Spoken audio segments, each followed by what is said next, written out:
اچھا، یہ جو کتابوں میں آپ ایک سوشل میڈیا پر ایک شور شروع ہے نا، بنو امیہ کے دور میں حضرت علی کرم اللہ وجہ الکریم کو ممبروں سے گالیاں دی جاتی تھی. آپ سن رہے ہیں نا؟ یہ آج کل نیم کا درخت تو سنا تھا، اب یہ نیم راوزی شروع ہو گیا. یہ اصطلاح عام ہوتی جا رہی ہے کہ بنو امیہ کے دور میں، اور معاذ اللہ الزام لگاتے ہیں امیر معاویہ رضی اللہ عنہ پر کہ ان کے حکم سے گالیاں دی جاتی تھی. تو ایک عالم دین فرماتے ہیں، میں نے ایک سے پوچھا کیا گالیاں دیتے تھے، کیا گالیاں دی جاتی تھی ممبروں سے؟ کہا حضرت علی کو ابو تراب کہا جاتا تھا. یہ تو کہہ دیتے ہیں گالیاں دی جاتی تھی، ذرا پوچھو تو ان کو پکڑ کے کہ کون سی گالیاں دی جاتی تھی. کہتے ابو تراب کہا جاتا تھا. تو وہ مسکرائے، فرمانے لگے یہ ابو تراب کنیت ہے جو حضور نے خود رکھی تھی، اور تمہیں ابھی ان کو ہوا ہی نہیں لگی. بس جیسا بڑوں سے سنا ویسے ہی بس بک دیا کہ صاحب گالیاں دی جاتی تھی، گالیاں دی جاتی تھی.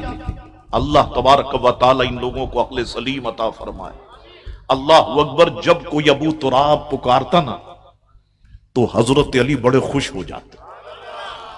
تو کسی نے پوچھا کیا بات ہے پیارے علی، کوئی آپ کو ابو تراب کہتا ہے تو آپ مسکرانے لگتے ہیں؟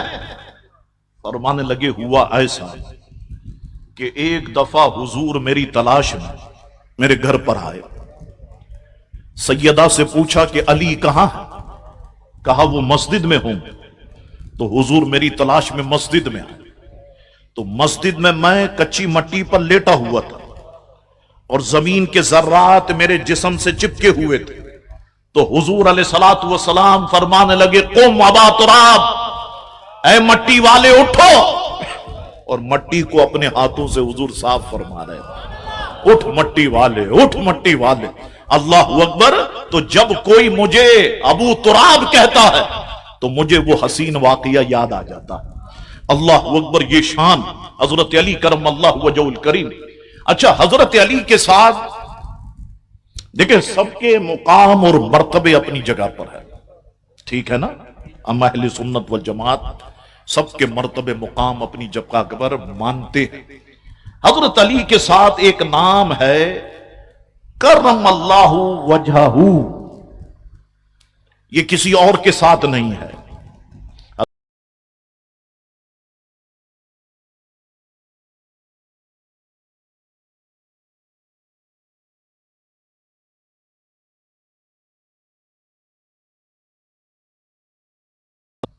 کہتے ہیں آپ کی اس میں گرامی کے ساتھ کرم اللہ وجہہ، اس کا معنی یہ ہے کہ اللہ آپ کے چہرے کو مکرم کرے، آپ کو اللہ تعالی مزید عزت عطا فرمائے. دعائیہ کلمات ہیں یہ جو لکھے جاتے ہیں. بعض نے کہا کہ اس کی وجہ یہ ہے کہ عمر بھر کبھی کسی بت کے آگے آپ نے سجدہ نہیں کیا. تو سوال پیدا ہوگا ابو بکر صدیق نے بھی کبھی سجدہ نہیں کیا تو ان کو بھی کرم اللہ وجہ الکریم کہنا چاہیے؟ پھر سجدہ نہیں کیا. ایک وجہ یہ بیان فرمائی. ابن حجر حیتمی نے لکھا کہ آپ نے کبھی کسی بت کی پوجا نہیں کی، اس لیے آپ کے اس میں گرامی کے ساتھ کرم اللہ وجہ کہا جاتا ہے. جب آپ والدہ کے شکم اتھر میں تھے تو انہیں بھی کبھی بت کے آگے جھکنے نہیں دیا، اس لیے آپ کو کرم اللہ وجہ الکریم کہا جاتا ہے. علامہ برخوردار ملتانی لکھتے ہیں چونکہ آپ نے اپنی پیشانی کسی بت کے آگے نہیں جھکائی، اس وجہ سے یہ دعا آپ کو دی جاتی ہے کرم اللہ وجہ الکریم. اللہ اکبر. بعض اہل علم نے بڑی شاندار بات لکھی اور یہ معلوماتی بات ہے.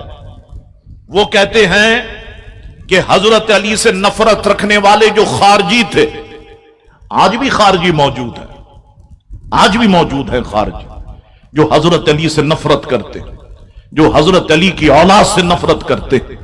اللہ اکبر. تو ان لوگوں نے اللہ تعالی ہماری زبانوں کی حفاظت فرمائے. آپ کے علم میں لانے کے لیے بات عرض کر رہا ہوں، نقل کفر نہ باشد. انہوں نے یہ کہنا شروع کر دیا سود اللہ وجہہ، اللہ ان کے چہرے کو سیاہ کرے. حضرت علی کے بارے میں اللہ ان کے چہرے کو سیاہ کرے. تو ہر دور میں ایسے لوگوں کو جواب دیا تو علماء اہل سنت نے دیا. تو پھر علماء اہل سنت نے یہ کلمات جاری کر دیے، کرم اللہ وجہہ، اللہ تعالیٰ آپ کے چہرے کو عزت عطا فرمائے. ہر دور میں تحفظ کیا صحابہ کرام کا علماء اہل سنت نے. اللہ اکبر. حضرت علی کرم اللہ وجہہ الکریم، آپ کو پتا ہے گفتگو کے لیے گھنٹوں چاہیے، اور آپ پیارے علی کی اولاد سے کہیں کہ اپنے بابا جان کی سیرت بیان کریں آپ، پھر تو وقت کافی درکار. لیکن میں معلوماتی باتیں، ایسی باتیں جو آپ کے دل و دماغ میں رہنی چاہیے، کہیں پر گفتگو ہو تو آپ کر سکیں.